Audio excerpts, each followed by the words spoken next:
প্রাক্তন ভারত সরকারের পুরস্কার প্রাপ্ত যুব দপ্তরের দ্বারা আমি ডায়মন্ড হারবার কেন্দ্রের প্রার্থী 2024 লোকসভা নির্বাচনে। আমার নাম মজনুল লস্কর।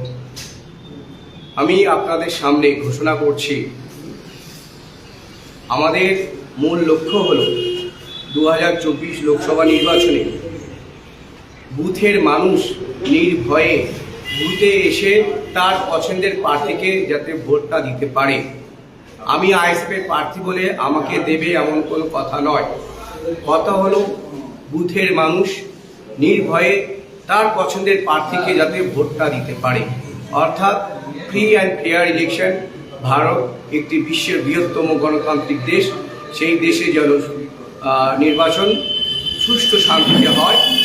যদি না সুষ্ঠু বা শান্তিতে হয় তাহলে নির্বাচন কমিশনারকে আমি এখন থেকে বলতে চাইছি, ভারতীয় নির্বাচন কমিশনারকে ওয়েস্ট বেঙ্গলে ডায়মন্ড হারবার কেন্দ্র থেকে আপনারা দ্বিতীয় চালুকে দেখতে চলেছেন।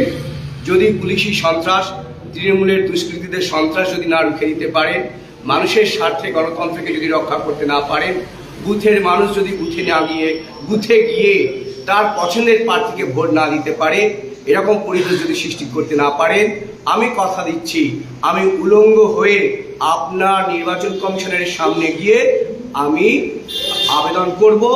প্রয়োজনে আপনি আবেদনে যদি না সাড়া দেন, আমি রাষ্ট্রসংঘে যাওয়ার চেষ্টা করব।